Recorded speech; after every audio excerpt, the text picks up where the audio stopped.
Olá, Pai do Senhor, meus irmãos. Neste momento eu quero agradecer a Deus por mais um raiar de um novo dia, quando Ele nos dá a oportunidade de estar de volta para chegar até você com uma palavra de Deus para o seu coração nesta manhã. E mais uma vez agradecer a Ele por este novo dia que raiou e que é uma nova oportunidade que Ele tem nos concedido para nós nos alegrarmos na sua presença. Então, nessa oportunidade, eu quero convidar você para a leitura de um texto bíblico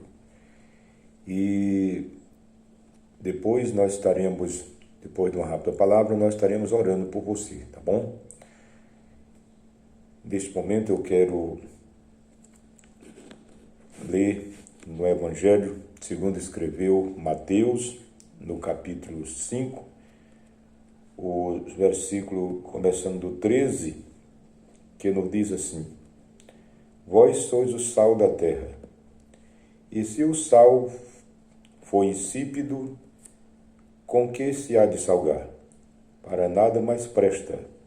senão para se lançar fora e ser pisado pelos homens. Amém. Somente este versículo, porque se você prosseguir lendo, nós vamos nos deparar com a outra comparação de Jesus, dizendo que os discípulos são luz do mundo. Nós vamos ficar só com a parte do sal, e eu quero falar nesta oportunidade sobre a importância do sal nas Escrituras. Então, reconhecendo a importância do sal para dar sabor aos alimentos, e nós observamos aqui que no ensino do Senhor Jesus Cristo, Ele olha para os seus discípulos e diz para eles: Vós sois o sal da terra. E nós gostaria de lembrar aos senhores que as Escrituras sempre nos falam sobre o valor do sal e a importância dele já no Velho Testamento. No Novo Testamento sempre é adotado o sal com a importância de dar sabor, de preservar. Mas se você olhar no Velho Testamento, lá no Velho Testamento ele fazia parte da aliança e era um sinal também que acompanhava essa aliança feita entre Deus e o seu povo, e ele servia também para purificação. Quando nós abrimos a nossa Bíblia em Levítico, Moisés escreve lá sobre a importância do sal nas ofertas, e o versículo, Levítico capítulo 2, versículo 13, você observa que ali toda oferta, o próprio Deus, a falar com Moisés, ele exige de Moisés que ele repasse para o povo, dizendo que toda oferta dos seus manjares salgarás com sal, e não deixarás, não deitarás ou não deixarás faltar o sal nas ofertas dos filhos de Israel ao Senhor. Então, as ofertas, elas deveriam ser acompanhadas com sal, e isto era uma aliança feita entre Deus e o povo de Israel. Também, meus queridos e amados irmãos, como disse, ela era um sinal, ela tinha a importância de purificação. Você se lembra que quando o texto nos fala que uma certa vez logo que Eliseu assumiu o ministério no lugar de Elias, que ele foi o substituto de Elias, isso lá na cidade de Jericó, quando eles atravessaram o Jordão, que do outro lado, Deus levou Elias, um redemoinho, e a Bíblia diz que quando Eliseu voltou, que ele usa realmente a autoridade do poder do Deus de Elias e atravessou o Jordão, voltando em direção a Jericó, quando ele chega, que aqueles profetas, filhos dos profetas, eles acharam que Elias tinha sido arrebatado, mas teria sido deixado em algum monte, e fizeram toda aquela exigência de ir à procura, e Eliseu sempre confirmando, não precisa ou não adianta ir, porque ele não está nos montes, o Senhor levou. E mesmo assim eles insistiram e ele permitiu com ironia. Pois vão, eles foram, então quando eles voltaram, depois de 3 dias de busca, não encontraram, se conscientizaram de que Elias realmente tinha sido levado para o céu. Então agora eles dizem para Eliseu, esta cidade é uma cidade boa de se morar. No entanto, as águas são más e há esterilidade. As pessoas não podem beber da água desse lugar. Você se lembra que o texto diz que Eliseu, ele pediu uma salva com sal, e a Bíblia diz que ele foi até a fonte das águas e lançou sal na água e ordenou e disse que em nome do Senhor aquelas águas sarariam e nunca mais haveria morte nelas e nem esterilidade. E a Bíblia diz que até o dia de hoje, conforme foi escrito, elas nunca mais tiveram morte, ou nunca mais houve morte nas águas, e nem também esterilidade. Então, vários textos da Bíblia nos faz mostrar que no Velho Testamento o sal tinha essa importância de purificação. Não era simplesmente para dar sabor. Então, no Novo Testamento, nós observamos que, ainda voltando para o Velho Testamento, lá no livro de Números, no capítulo 18, versículo 19, a Bíblia fala exatamente de conserto perpétuo de sal perante o Senhor. Então, os orientais, eles tinham por costume ratificar as suas promessas já naquela época e aliança por meio de apresentação de sal. Mas o Senhor nosso Deus, ele exige de Israel, porque para os orientais, para eles, o sal é o emblema de preservação, de constância e também de fidelidade. É uma aliança feita e não podia, de forma nenhuma,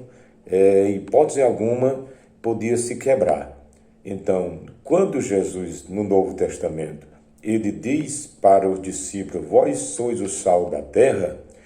e em seguida ele diz que o sal, ele não pode se tornar insípido, porque se ele se tornar insípido, ele não serve mais para nada, a não ser para ser jogado fora e pisado pelos homens. Quer dizer, ele está dizendo que se esse sal perder o sabor,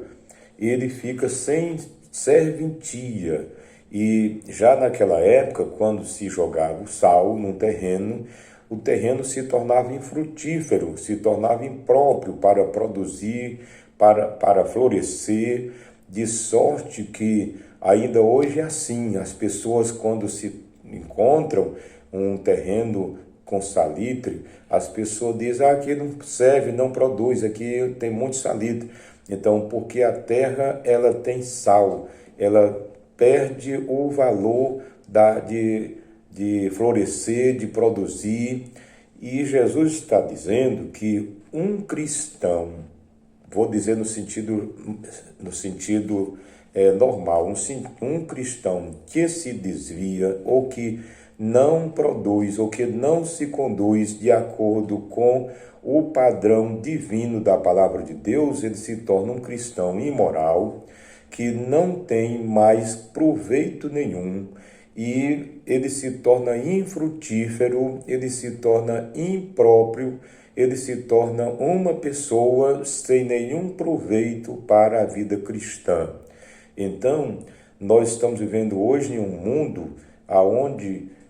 muitas das pessoas, ou na sua maioria, se propagam cristão. No entanto, a Bíblia Sagrada nos dá duas condições. Ou nós somos sal, que tem realmente o verdadeiro sabor para preservar o mundo da putrefação, para dar sabor a este mundo, isto é, para dar exemplo de verdadeiro cristão, viver uma vida no meio de um mundo corrompido, mas brilhando como o astro do mundo, que é assim que a Bíblia Sagrada nos diz, ou então nós nos tornaremos pessoas indecentes, impróprias, com a vida indecente, com a vida sem nenhum valor, porque o título que nós carregamos não condiz com a prática que nós vivemos. Então, por isso, meus queridos e amados irmãos, e aqueles que estiverem me ouvindo essa palavra de Deus nessa manhã, devemos lembrar que Jesus Cristo não produziu ou não produz cristãos que não sejam coerentes com seus ensinamentos. Aqueles que se propagam cristão, mas têm uma vida indecente, uma vida incoerente, imoral, e que não corresponde com a sã doutrina da palavra de Deus, ele é um terreno impróprio, ele não frutifica, ele simplesmente atrapalha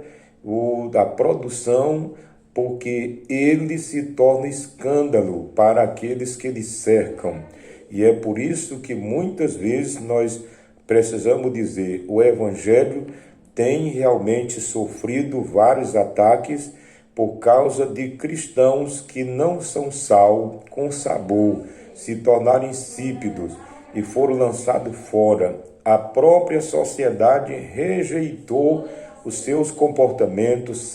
seus motivos de vida, e não aceita ele como um cristão. Então, a não ser aqueles que são cristãos nominais e que não passaram por uma transformação pela palavra de Deus. Então, veja só, aonde está o cristão? Primeiro, ele tem um dever de purificação, quer dizer, na casa que nasce um cristão ou que surge uma pessoa que serve a Cristo, ele tem o dever de purificação, quer dizer, fazer com que a sua vida, que foi transformada pelo Evangelho, atinja os seus familiares e purifique o caráter, purifique aquela família, mostrando para eles que um cristão, ele tem esse poder do Evangelho em sua vida, e que ele está ali para fazer diferença, para que outros sejam transformados pelo poder do Evangelho que adentrou na sua vida.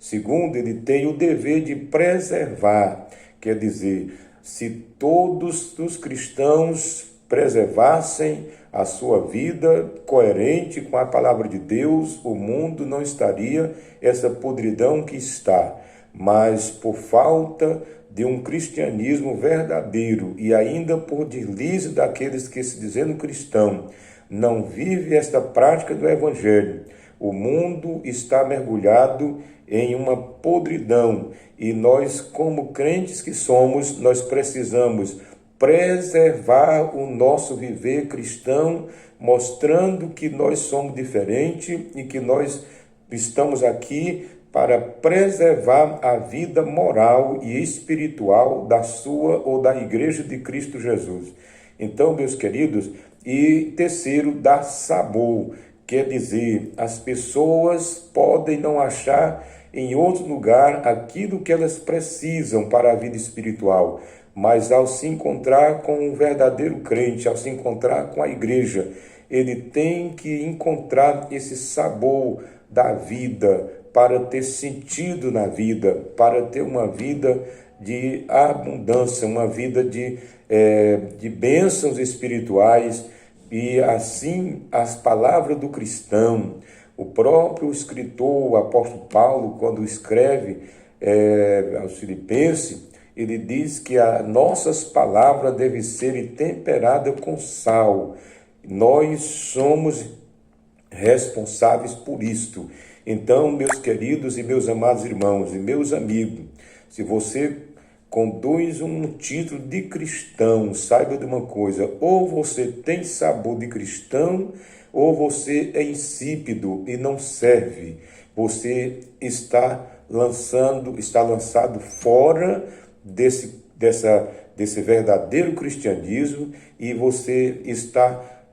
sendo um terreno impróprio, infrutífero, aonde não se produz nada. Então, que Deus nesta manhã nos abençoe e nos conceda a graça de sermos sal que está tendo o verdadeiro sabor para purificar, para preservar, para dar sabor e assim nos conduzirmos diante da presença de Deus, servindo a Ele com alegria e com prazer. Então, meus amados, que Deus possa abençoar a todos que ouvirem esta palavra em nome do Senhor Jesus. Quero convidar você para orarmos juntos nessa oportunidade. Nosso querido e eterno Deus, nosso Pai Celestial, em nome de Jesus, nós estamos aqui, Senhor, e temos transmitido a Tua palavra e queremos Te pedir, Senhor, que a Tua presença acompanhe, ó Deus, esta palavra, que aqueles que a ouvirem possam, Senhor, se conduzirem de acordo com a Tua palavra, sendo sal da terra, para produzir frutos dignos do Evangelho, para viver de acordo com a Tua palavra, para preservar, Senhor, este mundo que está, ó Deus, apodrecendo, que está podre no pecado, e que a mão do Senhor possa conduzir muitos ao arrependimento através do testemunho dos verdadeiros cristãos que Te servem e que estão esperando a Tua vinda. Assim nos dê um dia de paz, faça um milagre na vida dos que estão enfermos, curando, Senhor, o que esteja em casa ou nos hospitais, que o Senhor possa estender a sua mão e curá-los para a glória do Teu nome. É o que nós Te pedimos e Te agradecemos em nome de Jesus. Deus te abençoe nesse raiar de um novo dia e que o Senhor nos dê um dia de paz guardado debaixo da sua mão divina. Até a próxima oportunidade, se assim